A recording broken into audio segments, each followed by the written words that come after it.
بسم الله الرحمن الرحيم الحمد لله رب العالمين والصلاة والسلام على أشرف المرسلين سيدنا ونبينا ومولانا محمد وعلى آله وصحبه أجمعين رب اشرح لي صدري ويسر لي أمري واحلل عقدة من لساني يفقهوا قولي السلام عليكم ورحمة الله تعالى وبركاته. We come to the third category of people in the month of Ramadan, and we've dealt with the first one, is that the person must be Muslim, and we've dealt with the second one, and that is the person is baligh or mukallaf, and we come to the third category of people that we find in the month of Ramadan, and that is the person that is mentally ill or insane. I know there are probably better wording for use, but it slips me now. But we remember the hadith that Nabi alayhi salatu wasalam says, رُفِعَ الْقَلَمْ عَنْ ثَلَاثٍ, that there are three people that will not be held responsible for what they do. النائم حتى يستيقظ الصبي حتى يبلغ والمجنون حتى يفيق. That was the hadith that we've done. It means that a person that is sleeping will not be held responsible for what they do in their dreams and things like that, and a child that is not mukallaf cannot yet be punished for whatever they're not responsible for their actions in terms of major crimes. Then also, and in terms of ibadat, of course. Then also, the last part is that the person that is mentally ill is not responsible, or it's not required for them to fast, right? The person that is mentally ill. So under the hadith of the Nabi alayhi salatu wasalam, that person is, because you know that every ibadah requires a niyyah, and innamal a'malu bin niyyat, says the Nabi alayhi salatu wasalam, وَلِكُلِّ إِمْرِئٍ مَا نَوَى, that every action is according to its intention, and a person will be rewarded for what they have intended for.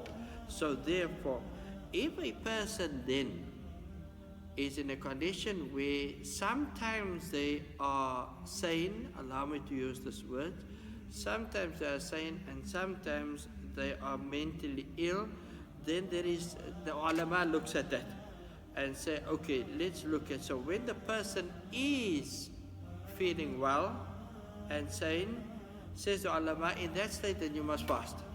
That person must fast. And if the person during the days of Ramadan does become ill, then the fasting stops and doesn't need to pay that fast in again. It's like a sabi, like a child that is not baligh, that is not responsible. The person is not responsible for the fasting. So therefore, and there's no need to pay that in, because there's no dalil that it is. In actual fact, the person is considered the fast is not broken. It's like a person that has become unconscious and conscious again. There's no dalil that proves that the fasting has become batil. So therefore, when a person then regains the mental faculties while during the day of Ramadan, says some ulama that it is they should not eat the rest of the day, and some ulama says there's no need for that, if the person can eat, and we'll come to the qawl of Abdullah ibn Abbas, a very important qawl radiallahu ta'ala anhuma, when we judge on what happens with us during the days of Ramadan. That takes care of the number 3. Category number 4 is our old people. Our old people that has reached the stage of where they are senile. They can't differentiate between what they've done, or remember certain people's names, or remember what they've done this morning or this afternoon, and things like that.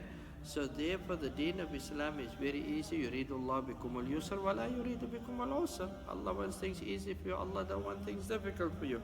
So in the case of people that is in that age category, our seniors, that are not able to distinguish between things, then fasting is not wajib on them. Fasting is not wajib. So if fasting is not wajib on a person, then it also means that it is not necessary for them to pay the fidyah. They don't fall under the group where fasting is wajib upon them. Do you pay fidyah on your children? Fasting is not wajib upon them. so therefore they don't pay fidya. So the same thing with the old people is like those who are non-baligh, is that they do not pay a fidya on that, right? But now we go again to the same as we had in category number 3. If in this category there are old people who sometimes are able to differentiate between what is happening today and so on, says the ulama, in the time when they can differentiate, then they must be allowed to fast. Then they must be allowed to fast. And where they, again, are not aware of what is happening around them, then khalas, then it just falls away from them. That is category number 4. We go to category number 5, and that is a person that is everything good, but they are not able to fast on a continuous basis because of a continuous illness, a particular illness. Either the person is of age or there's a particular sickness that the person there's no cure around today, or the expectancy of being cured is very minimal. In that category falls the people with cancer, people with diabetes, heavy diabetes, and whatever else sicknesses that if a person were to fast, then it will cause him to be more sick.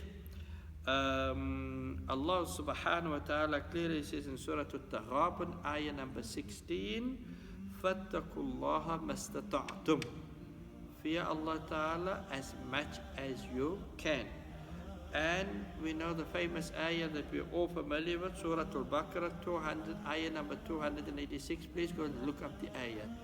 Ayah number 286, Allah ta'ala says, لَا يُكَلِّفُ اللَّهُ نَفْسًا إِلَّا وُسْعَهَا. Allah does not place a responsibility on a person except that which they can handle, which you can manage. So therefore, in the case of people like that, it now becomes wajib that they pay the fidya. So what is the fidya this year?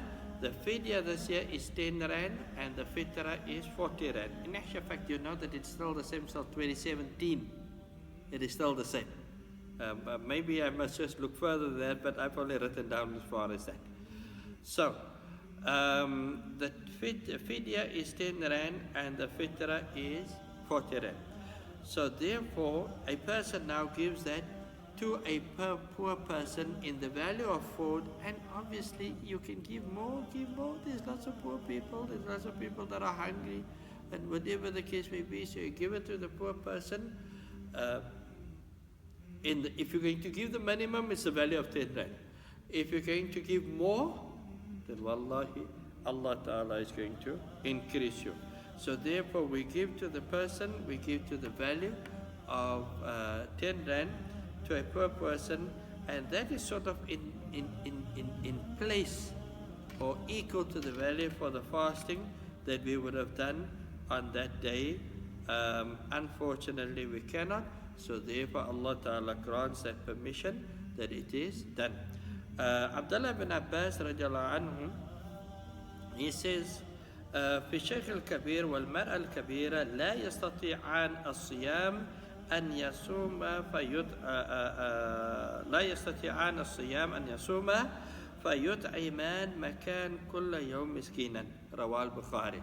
Says Abdullah ibn Abbas radiallahu anhu, as far as the old person is concerned, the male as well as the female, and they cannot fast, then you give food to a poor person for every day.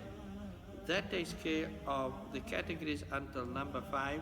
When we come back inshallah ta'ala, then we continue with the rest of the categories. Wa akhiru da'wana and alhamdulillahi rabbil alamin.